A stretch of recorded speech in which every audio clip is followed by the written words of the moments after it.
안녕하세요. 선한 로열러더입니다. 자, HLB가 3년 내에 매출 3조 원을 돌파할 것이다 라고 밝히면서 이제 악성 루머를 돌파해내고 있는데요. 잠시 후에 자세히 확인해 보도록 하겠습니다. 자, 먼저 다우지수입니다. 다우지수는 38,000 돌파한 이후에도 역시나 추가적인 상승을 보이면서 너무나도 멋있는 모습을 보이고 있습니다. 어떻게 보면 또 최근에 좀 어려움을 겪고 있는 우리 증시 입장에서는 좀 부럽지 않나 싶은데요. 최근에 가격 조정 없이 기간 조정만 잠깐 받은 이후에 한 달 정도 받았죠. 그 이후에 다시 한번 추가 상승이 나오고 있다. 멋있습니다.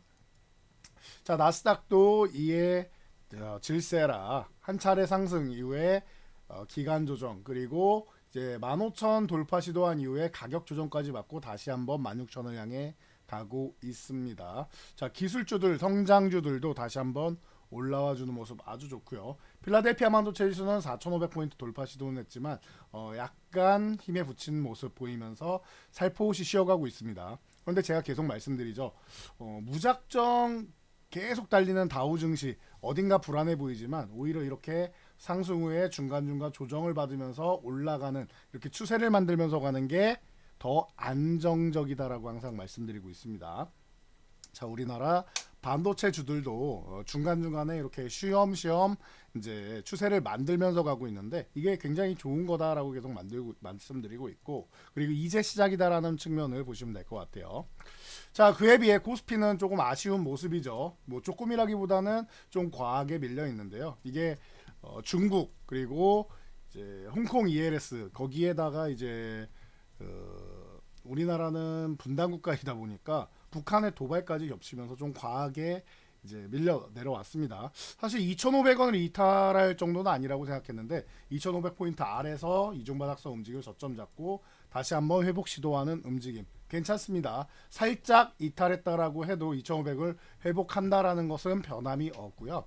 그리고 지금 조금 저평가받은 이 증시는 이 리스크 부분들이 조금 해소가 되고 해묵은 악재가 되면은 어차피 제자리 찾아가게 됩니다. 그래서 생각보다 우리 증시가 좀 약하고 좀 느린데 이에 밑바탕이 되는 이유 중 하나는 조금 더 빠르게 올라가려면 기업 실적이 좋았어야 되는데 기업 실적이 지금 굉장히 안 좋게 나오고 있죠. 그러다 보니까 뭐 반도체주도 그렇고 삼성전자도 어닝 쇼크 그리고 2차 전지는 줄줄이 뭐 안 좋은 소식 계속 내고 있고 하다 보니까 뭐 자동차주 정도가 버텨주고 있고 그리고 이제 보험주라던가 이런 쪽이 뭐 생각보다 양호한 섹터들이 있으니까 이런 쪽을 이제 양호한 쪽을 좀 보시면 될 것 같아요.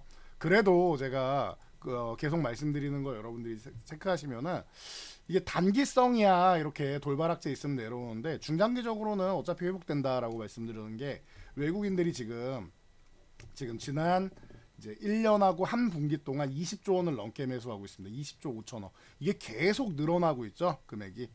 제가 19조 원, 18조 원 뭐 이 정도 수준 올라왔다가 이제 11조 원까지 줄었다 다시 이제 매수하기 시작해서 최근에 조정받은 구간에서 추가적으로 계속 매수를 하고 있다 이 말씀을 드렸었는데 지금 20조 원을 넘게 매수하고 있습니다. 외국인들 어마어마한 이런 수급이 아닌가 싶어요. 그래서 여러분들 뭐 지금 중장기적인 수급은 편안하게 보시고 그리고 이제 다음 주에 예정되어 있는 이제 옵션 만기일 같은 경우에는 지금 지수가 빠르게 못 움직이는요. 이 정도에서 막혀 있어요. 2,500 중반 정도 많이 가야 한 2,500 한 7, 80 정도인데 이 구간에 콜옵션 매도가 많아서 올라갈 때마다 이제 부담이 된다라고 말씀드렸죠.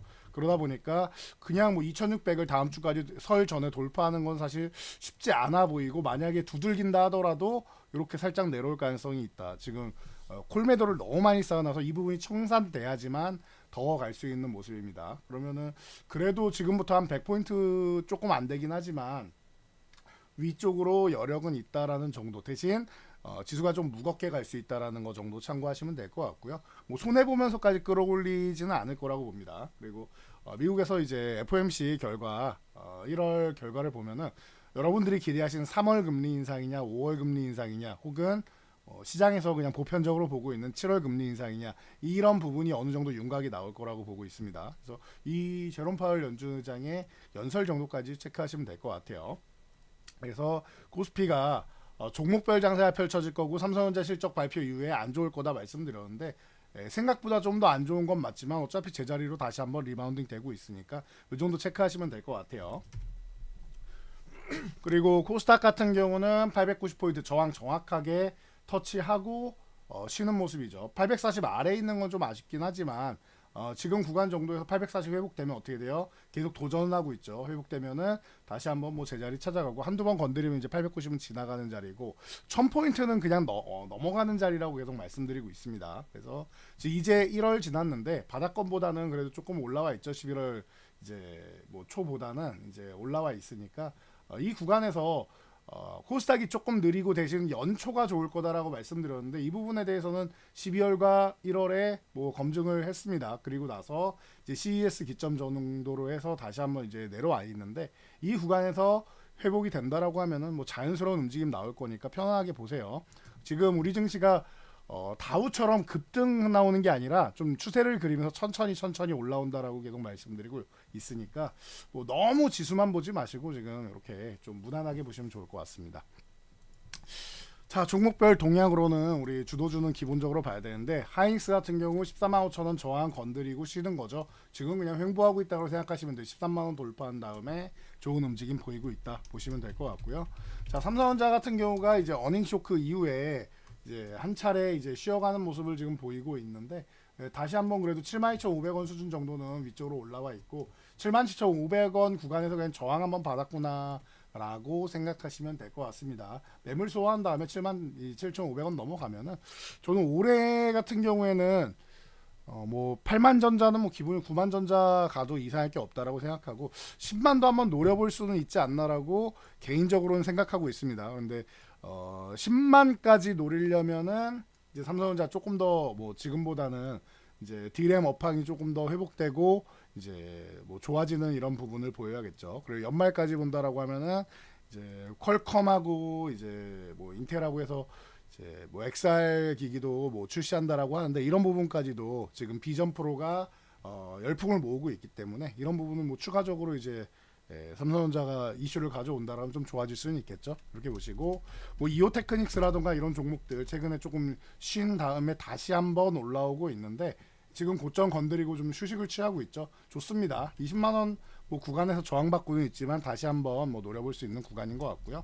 어버브 반도체나 이런 종목들 최근에 강했던 종목들이 지금 너무 단기 급등으로 해서 경고 종목으로 들어와 있는데 이 종목이 이제 2만 원 구간은 그래도 잘 지켜주고 있습니다. 2만 원만 유지해주면 괜찮고요. 2만 원 위쪽에 있다라고 하면은 뭐 다시 한번 또 한 번 정도는 쳐줄 수 있는 이런 구간 나오지 않을까 싶어요. 기존에 이런 뭐 이스트 소프트나 뭐 이런 종목들 잘 유지되고 있으니까 한 번 더 올라갈 수 있다라고 말씀드렸던 거 기억나시죠? 강하게 어딘가 수급에서 뒷받쳐주고 있기 때문에 여기서 한 번 더 움직일 수 있다는데 제대로 움직여줬죠. 이런 모습이 어버브 반도체도 움직일 수 있는 이 근거는 이제 2만 원을 유지하느냐 이게 관건이라고 보시면 될 것 같습니다. 2만 원만 유지해주면 되니까 이 구간 정확하게 보시고요. 최근에 뭐 인터플렉스 같은 종목이 굉장히 좋은 모습 보이고 있죠. 그러면서 이제 올라와 있는 모습인데 인터플렉스도 지금 2만 원 위쪽에서 움직이는데 2만 원만 유지하면 괜찮다. 이런 정도로 체크하면서 보시면 될 것 같아요. 그리고 제가 이 지난 4분기부터 해서 3분기 후반에서 4분기에 계속 말씀드린 게 이제 테크윙 같은 이런 후공정 쪽으로 먼저 이제 발주가 들어가고 있다. 그래서 계약이 들어가고 있다라고 말씀드렸는데 그 이후에 6,500원 이후에 벌써 2배가 넘어서 이제 조만간 3배까지도 바라볼 수 있는 구간입니다. 한 차례 급등 흐름이 나왔기 때문에 지금 쉬어가는 흐름 나오고 있는 거니까요. 이거 참고하시면 될 것 같고요. 16,500원을 지금 넘어가는 것보다 조금 쉬었다가 넘어가는 게 좀 더 건강할 수 있습니다. 이거 참고하시면 될 것 같아요. 그리고 원익홀딩스 같은 종목이 움직이는 건 좀 의미가 있는 것 같아요. 거래대금 실어주고 슬슬 움직이는 거 보면은 3,500원이 관건이긴 한데 원익홀딩스가 움직인다라고 하면 전통의 소부장 종목이 움직일 가능성이 생긴다라는 거니까 이런 부분도 여러분들 잘 체크해 보시면 될 것 같습니다. 그리고 뭐 HBM 쪽으로 해서 한미반도체가 대장이었는데 최근에 쉬고 있죠. 요거 충분히 쉴 만큼은 쉬었어요. 그러니까 이제 6만 원을 언제 돌파하냐가 중요하다라고 말씀드렸는데 계속 돌파 시도만 하고 유지가 안 되고 거래대금이 메말라 있죠. 이런 거래대금 폭발하는 움직임이 한 번 혹은 두 번 정도 터져야 된다라는 거 참고하시면 될 것 같고요. 하나 마이크론 같은 경우도 마찬가지입니다. 이 종목은 이제 25,000에서 30,000 사이에 갇혀 있는 모습인데 지금처럼 이렇게 중심선 아래에 있는 그러니까 27,500원 이하에 있는 구간이다라고 하면은 관심 가져볼 만합니다. 거기다가 전일은 이제 장중에 이제 밀려 있는 구간에서 저점 매수에도 들어오면서 아래 꼬리도 달았죠. 그렇다라고 하면 25,000원 구간 정도는 지켜주려는 모습이니까 26,000원 아래서는 감사합니다 하고 지금 누군가 매집하고 있다라는 거 확인되고 있으니까 참고하시고요. 최근에 네오셈이라던가 이런 종목들 보시면은 최근에 급등 이후에 휴식을 취하고 있죠. 이렇게 휴식 취하는 어버브 반도체부터 시작해서 네오셈이라던가 이런 종목들 잘 보시면 될 것 같아요. 엑시콘도 그렇고 CXL 관련주들이죠. 이런 종목들 대신 엑시콘은 이제 이중천장 모양을 만들었기 때문에 기간 조정을 받느냐에 대해서 한번 볼만할 것 같아요. 네오셈 같은 경우는 이중천장까지는 아니기 때문에 여기서 역회된 숄더를 만드느냐 아니면은 여기서 다시 한번 치고 가느냐 요 싸움이 되겠죠. 그리고 SFA 반도체 같은 경우도 최근에 이제 매각 이슈 피인수 될 수 있다 주사에서 검토하고 있다라고 해서 올랐는데 이 부분은 다시 내려와 있죠. 그리고 아래쪽에서 이제 6,500원 구간에서는 매수세가 들어오는 거 보면은 요 구간은 지켜줄 가능성이 높으니까 이런 구간에서 한번 노려볼 만하지 않을까 싶습니다. 수급은 들어오고 있으니까요. 잘 체크해 보시고 그리고 전통의 종목 중에서 SNS텍 같은 경우 이제 최근에 이제 특정 이제 기사 때문에 기자분들이 잘 모르고 얘기한 거라고 해서 아직 양산도 안 했는데 무슨 분발을 해야 되냐 분발하는 거 중요하죠. 그런데 이건 기업의 문제라기보다는 우리나라 인프라의 문제라고 생각하시면 돼요. 품질 테스트나 이런 부분에 대해서 빠르게 진행할 수 있도록 인프라가 구축돼 있어야 되는데 그런 부분에서는 정부의 좀 혜택이 그런 쪽으로 좀 인프라 쪽으로 좀 들어가야 되지 않나. 기업들에다가 그냥 개별적으로 밀어주기보다는 중소기업이야 어느 정도 밀어줘야겠지만 전체적인 국가 산업의 인프라를 구축하는 게 중요하다라고 제가 한 3년째 말씀드리는 것 같습니다. 자, 그렇게 된다라고 하면 SNS텍 같은 경우도 품질 테스트 이미 지난해에 이미 통과되지 않았을까 이렇게 생각이 되는데요. 그러면은 양산 또한 빨라졌겠죠. 펠리클 같은 경우가 이런 부분이 좀 이제 지연되고 있어서 문제가 되는데 올해는 이제 양산 들어간다라고 하니까 올해 정도를 노리고 있는 것 같습니다. 42,000원에서 47,000원 이 구간이 계속 이제 매물대가 많이 쌓여 있는 구간인데 47,000원만 넘어가면 된다라고 계속 말씀드리고 있죠.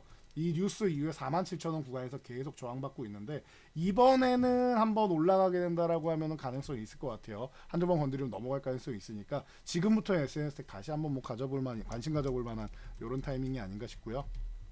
AD 테크놀로지 제가 이 두 종목을 굉장히 오랫동안 교육을 해드렸는데 이제 막 시작하는 겁니다. AD 테크놀로지 27,500원 위쪽부터가 시작인데 이제 한 번 정도 올라와서 32,500원 다음 주간 건드리고 이제 다시 한번 이중바닥선 움직임 만들면서 어제 똑같죠. 이것도 저점 매수가 들어왔죠.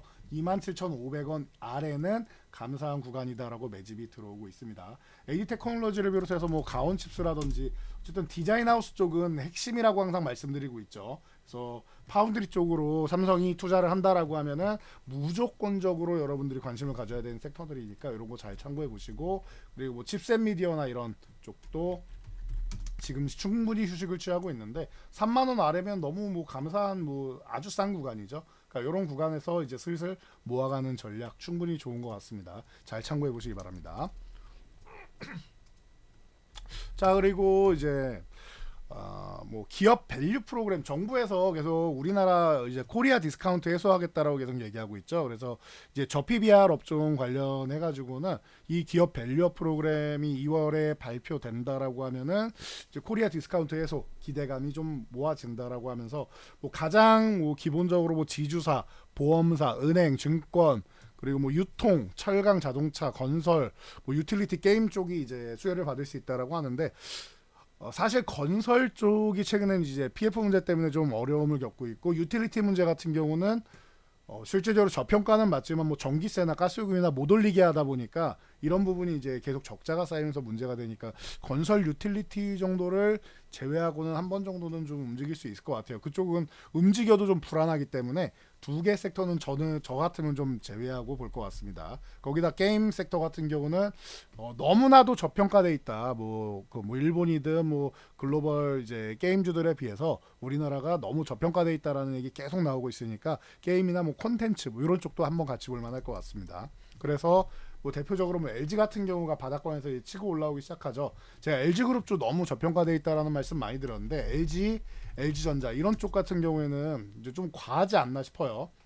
그래서 LG는 사실은 이게 MC 사업부, 그러니까 스마트폰 사업을 접고 전장을 핵심으로 삼았는데 전장 분할해서 재상장하는 거 아니냐, 이 얘기가 계속 나오고 있죠. 네, 뭐 정책적으로 이 부분을 좀 막는다라고 하니까 뭐 잘 참고해서 보시면 될 것 같고요. 10만 원 아래에 있을 구간은 아닌 것 같아요. 지금 성장성이나 이런 부분을 본다라고 하면은.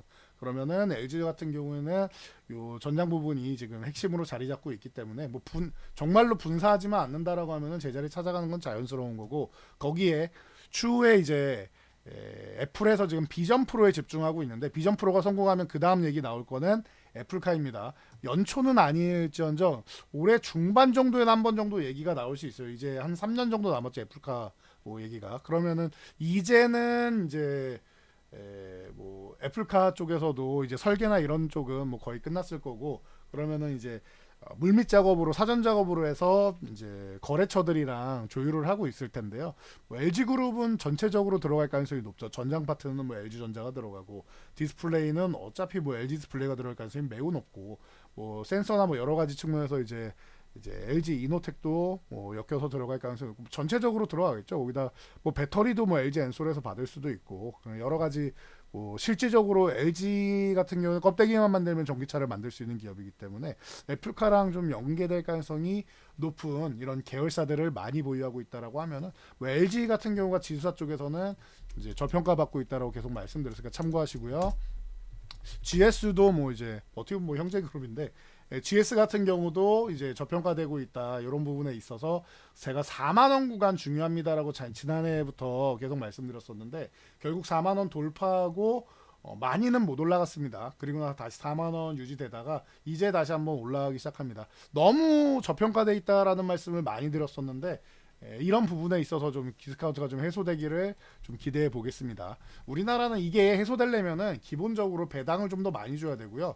지분이 다들 너무 낮아요. 우리나라는 보시면은 최대주주들 지분이 높아야 되는데 지분이 조금 약한 게 있어요, 우리나라가. 그러다 보니까 최대주주가 지분이 약하니까 배당을 굳이 본인들이 안 챙겨가고 다른 쪽으로, 뭐 예를 들면 카카오 같은 경우는 쪼개기 상장, 스톡옵션 이런 쪽으로 자꾸 돈을 벌어가려고 하죠. 이게 안 좋다라는 거예요. 그래서 지금 뭐 자사주를 매입하고, 그리고 자사주를 소각, 그리고 이제 뭐 최대주주가 이제 지분을 매입하는 이런 쪽, 기업에서 매입하는 것보다 최대 주주가 매입하는 게 더 좋습니다. 그러니까 이런 부분을 여러분들이 잘 뭐 체크하면서 보시면 좋을 것 같습니다. 그래서 뭐 GS라든지 아니면은 뭐 세아 같은 경우도 마찬가지죠. 세아홀딩스라든지 이런 쪽이 지금 뭐 유망하게 지금 떠오르고 있는 이런 지주사 계열 쪽이다 보시면 될 것 같고, 뭐 OCI 홀딩스 같은 경우도 지금 움직이고 있죠. 그래서 뭐 OCI 홀딩스 같은 경우도 지금 강력한 모습을 보이면서 바닥에서 한번 치고 올라오고 있다. 뭐 여기에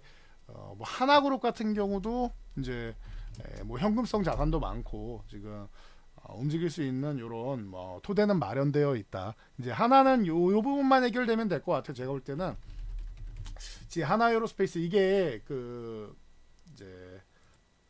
이제 방산 쪽의 수은법 개정 때문에 이게 문제가 되고 있다라고 제가 말씀을 드렸었는데, 뭐 국회가 일을 해야지 이게 뭐 방산 쪽이 먹고 사는데 지금 30조 원 날라가게 생긴 이런 입장이죠. 그래서 국회가 좀 일을 하는 게 맞지 않나라고 저는 생각하는데, 뭐 다수당이 뭐 알아서 잘 해줘야겠죠. 그러니까 이런 부분은 제가 뭐 정치적으로는 별로 신경은 안 쓰는데, 국가 산업에 발전되고 국가의 발전에 이바지돼야 되는 이런 회의 같은 경우는 조금 빠르게 움직여 주셨으면 하는 이런 개인적인 소망이 있으니까요. 그렇게 좀 되기를 기원해 보도록 하겠습니다.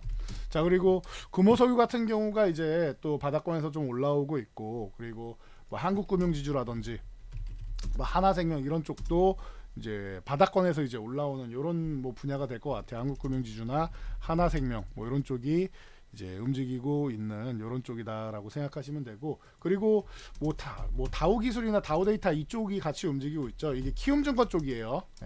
다우기술이랑 다우데이터 이쪽이 이제 뭐 보시면은 다우데이터가 이제 핵심인데, 다우기술이 보통 같이 움직이니까 다우기술이 뭐 급등 흐름이 나오고, 다우데이터 같은 경우가 이제 바닥권에서 이제 막 치고 올라온다 보시면 될 것 같고, 키움증권 지분 보시면 되겠죠. 키움증권 보시면은 다우기술이 이걸 들고 있어요. 그러다 보니까 이런 부분에 있어서 이제 지주사로서 이제 수혜를 받는다. 요 정도 체크하시면 될 것 같고, 뭐 하나 말씀드린 하나 갤러리아라든지 아니면은 뭐 이마트라든지 이런 쪽도 이제 그 주말에 이제 뭐 의무 휴무법이 있었는데 이 부분도 폐지한다라고 하고 지주사 관련된 이슈까지 있으니까 이 부분이 조금 더 이제 양쪽에서 수혜를 받는다 생각하시면 될 것 같아요. 그래서 이마트나 뭐 하나갤러리아 그리고 뭐 현대백화점 등등 이런 쪽 그냥 같이 본다라고 생각하시면 될 것 같습니다. 먼저 올라왔느냐 아니면 다음날 올라왔느냐 이 차이, 어제냐 그제냐 이 차이라고 생각하시면 돼요. 자금은 한정적이었기 때문에 성장주에서 자금을 빼서 이쪽으로 좀 움직였다 보시면 되고, 뭐 현대차랑 기아는 뭐 지난주에 뭐 자세히 말씀드렸으니까 참고하시면 될 것 같습니다. 현대차는 너무 저평가되어 있고 기아 같은 경우는 자사주 매입 및 자사주 소각까지도 알려드렸습니다. 이제 10만원 위쪽으로 넘어가는 건 뭐 자연스러운 거다. 제가 15만원 넘어도 이상할 게 없다라고 계속 말씀드리고, 현대차도 사실 30만원 위에 뭐 35만원을 가도 이상할 게 없다라고 계속 말씀을 드려왔는데, 이런 부분 보시면서 뭐 현대모비스나 이런 부품주들도 바닥권에서 이제 슬슬 올라올 수 있는 모습은 만들고 있다라고 보시면 될 것 같아요. 이쪽이 워낙 저평가 구간이라서 자, 모비스나 현대위아 같은 경우 최근에 말씀을 잘 안 드리고 있죠. 워낙 뭐 저평가되어 있는 쪽이라 현대차랑 기아가 먼저 움직여야 되는 거고, 그리고 나서 부품주를 볼 거면 모비스나 이제 현대위아보다는 지금 뭐 삼성공조나 뭐 이런 쪽도 얘기는 나오고 있는데, 제가 볼 때는 요거 뭐 바닥권이라서 그런 거고, 항상 말씀드린 성우하이텍 이런 종목부터 보시는 게 조금 빠르지 않나 싶어요. 움직이기 시작하면 이런 종목들이 움직일 때는 또 지금 뭐 바닥권 지금 뭐 8,000원대 초반에 있는데, 초반 초중반에 있는데 한 2배 정도도 그냥 움직일 수 있는 종목들이에요. 그래서 성우하이텍이라든지 아니면은 최근에 뭐 아진산업 때문에 조금 이제 뭐 횡령부 때문에 문제가 되는데, 요거 이제 뭐 15일 연장됐다라고 하니까 뭐 다음 달 하순 정도면은 판결이 날 거고, 이 뭐 SL이라든지 화신 이런 종목들 있죠. 성우하이텍, SL, 화신 뭐 이런 종목들 중심으로 보시면서 뭐 세종공업, 현대공업 종목들은 너무나 많습니다. 자동차 부품주는. 그래서 부품사들이 이제 디스카운트가 해소된다라고 하면 이쪽도 한번 움직일 수 있다라는 거 잘 참고하시면 될 것 같아요. 그래서 요런 쪽, 그리고 게임주들 같은 경우도 이제 저평가돼 있다라고 계속 말씀드리고 있는데, 컴투스 홀딩스 이런 쪽 기본적으로 보시면 될 것 같고, 이게 지금 XR 기기 나오면은 이제 XR에 대한 이제 어플이나 이런 쪽 계속 얘기 나올 텐데, 지금은 VR, XR 쪽으로 나가면서 제일 뭐 많이 발달되어 있는 거는 게임 산업이죠. 그래서 뭐 컴투스 홀딩스 그리고 이제 W 게임즈 같은 경우도 이제 뭐 제가 뭐 항상 저평가되어 있는 종목입니다라고 많이 말씀드리니까 이런 종목들, 뭐 NHN 같은 경우가 이제 뭐 지수사 개념으로 같이 엮이고는 있는데 이런 쪽까지 뭐 같이 보시면 될 것 같고요. 엔터주 같은 경우도 볼만하다라고 제가 항상 말씀드리는데, 뭐 바닥권에 있는 뭐 하이브라든지 뭐 JYP라든지, JYP는 이제 최대 주주 뭐 그리고 박지성 씨가 뭐 50억 지분 매입한다 이런 이슈가 있죠. 이런 종목들 이제 쌀 때 그냥 천천히 음목 나올 때마다 한 주씩 모아가는 거 충분히 방법이 될 것 같습니다. 체크 한번 하시면 될 것 같고요. 최근에 워낙 핵심이 되니까 이 기업 밸류 프로그램 쪽으로 제가 좀 많이 말씀드렸는데, 요거 섹터별로 정리해가지고 좀 보시면 될 것 같아요. 자, 그리고 HLB 그룹 이쪽을 이제 빼고 얘기할 수는 없을 것 같아요. 최근에 시장에서 가장 뜨겁게 뭐 나오고 있는데, 뭐 가짜 뉴스랑 뭐 악성 루머가 뭐 계속 돌면서 뭐 임상이 뭐 FDA의 허가가 실패했는 이런 얘기가 나오고 있죠. 아닙니다. 지금 이게 악성 루머랑 시장 교란 행위라고 해서 적극적으로 지금 기업에서 해명하고 있고요. 그리고 CMC 실사, 그러니까 공장 실사한 다음에 검토 중입니다. 최종 결과는 이제 5월 중순까지 나오니까 좀 기다리시면 될 것 같아요. 그 전에도 나올 수는 있지만 5월 중순까지는 기본적으로 나옵니다. 보통 4월 정도에 예상하고는 있는데 늦어도 5월 중순에 나온다라고 보시면 되고, 본심사까지도 아직 뭐 얘기가 나온 게 없고, 공장에서 뭐 이제 생산하는 부분이나 이런 부분에 이제 문제가 있지만 않으면은 뭐 통과될 가능성 점점 높아지고 있다라고 보시면 될 것 같아요. 너무 확답드리기에는 이제 또 혹시 모르는 일이 있을 수 있으니까 가능성은 점점 높아지고 있다라고 보시면 돼요. 아직까지는 문제점 얘기가 나오지 않고 있다라는 거. 프리앤데이부터 시작해서 굉장히 스무스하게 진행되고 있습니다. 그래서 HLB 생명과학, 뭐 HLB 제약, HLB 글로벌, 바이오스텝, 테라퓨틱스, 이노베이션, 파나진 뭐 계열사가 굉장히 많죠. 뭐 계속 M&A를 통해서 이제 뭐 그 계열사를 늘려가고 이제 하고 있는데, 이 기업의 문제는 딱 하나는 이거예요. 제가 볼 때는 저 악성 루머나 임상을 의심하는 문제가 아니라 여기는 문제가 진양권 회장 지분이 너무 낮다라는 거예요. 계속 사채를 끌어다 쓰고 스톡옵션을 하고 하다 보니까 지분이 점점 낮아서 이제 갖고 있는 게 별로 없어요. 그러면은 최대 주주에 대한 이 권한이 별로 없다라는 거, 언제든지 교체될 수 있다라는 이런 게 리스크인 거예요. 그러니까 이 기업의 리스크는 이 정도다 생각하시면 되고, 그리고 이번에 이제 간암 치료제 1차 치료제 이제 허가를 받는다라고 하면은 뭐 3년 내에 3조 1천억의 매출, 그리고 영업이익 2조 6천억, 그래서 뭐 매출이 3조 1천억인데 어떻게 영업이익이 이제 2조 6천억, 거의 한 85% 육박하겠냐 영업이익률이, 이렇게 얘기를 할 수 있는데, 이게 리보세라닙이 이제 경구용 치료제고 뭐 중국에서도 생산되고 하다 보니까 이런 부분이 뭐 우리나라에서도 공장은 있지만 그 중국에서 생산되고 하다 보니까 이 자체가 합성의약품이라 가격 자체가 좀 쌉니다. 기존에 있던 이제 예를 들면 많이 비교되는 게 사이람자인데 이런 쪽보다 굉장히 쌉니다. 그러다 보니까 이제 가격적으로도 이제 메리트가 있고, 그리고 경구용 치료제라는 부분에서도 메리트가 있고 해서 지금 1차 치료제 시장 쪽으로 만약에 성공을 한다라고 하면은 뭐 3년 내에 점유율 50%를 달성한다라고 하면은 충분히 가능성은 있겠죠. 물론 허가를 받은 다음에 1차 치료제 쪽에서 뭐 가장 좋은 옵션이 돼야 되는 건데, 이 기업에서 나오는 이런 성장 가능성이나 이런 부분은 뭐 충분히 있으니까 뭐 그거는 좀 뭐 기대해 볼 만하지 않을까 싶습니다. 이게 2030년에 간암 치료제가 이제 93억 달러니까 한 12조 넘는 시장이에요. 12조 중반 정도 되는 시장이에요. 그렇다라고 하면은 뭐 충분히 뭐 가능성은 있겠죠. 근데 3조까지는 아니어도 지금 이 기업의 여러분들 실적을 보신다라고 하면은 당장 뭐 3조를 논하는 게 아니라 1조 원만 넘어도 어마어마하겠죠. 다들 1조 원만 넘어도 기분 좋아하실 거고, 영업이익이 지금 적자 기업인데, 왜냐하면 신약 허가를 받아야 판매를 할 거 아닙니까? 제가 계속 말씀드리지만 일반적으로 바이오 기업들, 벤처 기업들 같은 경우에는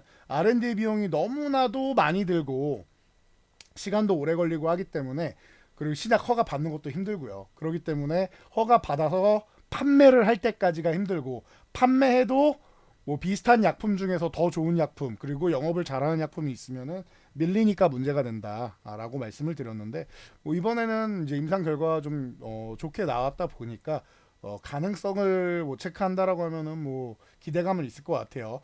여기서 리스크로 제가 하나 딱 말씀드릴 수 있는 거는, 글로벌 뭐 이 간암 치료제 시장이 이제 중국이 이제 가장 큰데, 중국 시장 같은 경우는 이제 중국의 항서제약이 이제 판권을 갖고 있기 때문에 그 부분에 대해서는 이제 HLB가 뭐 크게 이제 권한을 이제 할 수 없다 보니까 그런 부분만 약간의 이제 디스카운트 요인이다라고 생각하시면 될 것 같아요. 3조 1천억을 판매를 해도 중국에서 2조 원을 판매하면은 이제 한 1조 원 정도 판매하는 거라고 생각하시면 돼요. 그러니까 그런 부분만 이제 가감해서 들으시면 될 것 같습니다. 기업에서는 어차피 좋은 말만 할 테니까요. 이 정도까지 체크하시면 될 것 같고요.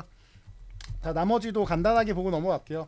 윤석열 대통령이 이제 정부 정책, 제가 이 뭐 수혜받는 이런 종목들, 연초에는 CES, JP모건 헬스케어 컨퍼런스, 정부 정책, 기업 정책의 수혜 종목들을 봐야 된다 말씀드렸죠. 비트컴퓨터 작년에도 제가 이렇게 말씀드린 것 같아요. CES에서 핵심이 뭐 로봇이건 AI건 모빌리티건 뭐 이런 쪽으로 다 간다고 해도 원격 진료 쪽이 계속 화두가 되고는 있는데, 우리나라는 이제 뭐 법 규제가 너무 심해서 드론이나 원격 진료나 이런 부분을 뭐 시행을 하려면은 계속 법 때문에 막힌다라고 말씀드렸죠. 이 부분에 대해서 윤석열 대통령이 비대면 진료 제한법 개정을 작년부터 계속 추진하고 있죠. 그러다 보니까 후발주로 보통 나온다라고 말씀드렸어요. 핵심이 될 수는 없어요. 우리나라에서 시총도 작고 하기 때문에 핵심이 될 수 없죠. 후발주로 돕니다 말씀드렸는데, 역시나 올해도 비트컴퓨터, 인성정보가 사실 먼저 시작이었죠. 인성정보가 먼저 스타트를 끊었고, 그리고 나서 비트컴퓨터 좋고 유비케어, 인피니티 헬스케어, 이렇게 네 종목이 가장 전통적인 종목이라고 말씀드렸어요. 제가 2016년도부터 교육해드렸던 종목들인 것 같고요. 그리고 나서 이제 뭐 케어랩스라든지 이런 종목들이 이제 후발주로 볼 수 있다고 말씀드렸죠. 케어랩스나 라이프 시멘틱스나 뭐 이런 종목들을 후발주로는 볼 수 있는데, 요거는 아직 안 움직였고요. 수급이 들어온 다음 보시면 됩니다. 그리고 뭐 소프트센 뭐 이런 종목들까지, 이런 종목들까지 이제 같이 한번 이제 볼 수 있다. 요 정도까지 체크하시면 될 것 같아요. 자, 그리고 이제 정부 정책 쪽으로 이제 요 행정 서비스 구비 서류 같은 경우도 완벽하게 이제 문서화를 이제 디지털화하겠다라고 하고 있습니다. 그러다 보니까 이제 신세계 INC 같은 경우가 이제 좋은 모습 보이면서 올라오고 있고요. 그리고 이제 작은 종목 중에서 데이터 솔루션 같은 경우가 지금 이제 뭐 거의 뭐 이제 뭐 상한가 뭐 들어가는 뻔했죠. 그래서 장중에는 이제 준상한가까지 올라왔다가 쪼르륵 윗골이 달라는데 이제 수급이 한번 들어오고 있다. 정부 정책 수혜주들이 이렇게 움직이고 있다라는 거, 순환 돈다라는 거 참고하시면 될 것 같아요. 여기에도 이제 다우기술, 다우데이터가 이제 같이 끼면서 이제 좀 움직임이 나왔다 체크하시면 될 것 같고, 롯데정보통신 같은 경우가 이제 함께 좀 움직였다. 이 정도까지 체크하시면은 여러분들 뭐 최근에 이제 이번 주 초에 있던 이슈들은 정리가 된 것 같습니다. 그래서 지수가 못 가더라도 종목별 장세가 지속된다라는 말씀 계속 드렸는데 이 부분 참고하시고요. 제가 오늘 목 상태가 뭐 최근에 이제 뭐 겨울이고 하다 보니까 자꾸 이제 오락가락 하는데 조금 불편을 드렸어도 양해 부탁드리도록 하겠습니다. 전 여기까지 말씀드리고 물러가도록 하겠습니다. 영상이 도움되셨다면 여러분들이 주변 분들께도 저희 채널 추천 한번 부탁드리고요. 영상 잘 참고해서 모두 안전 투자하시기 바랍니다.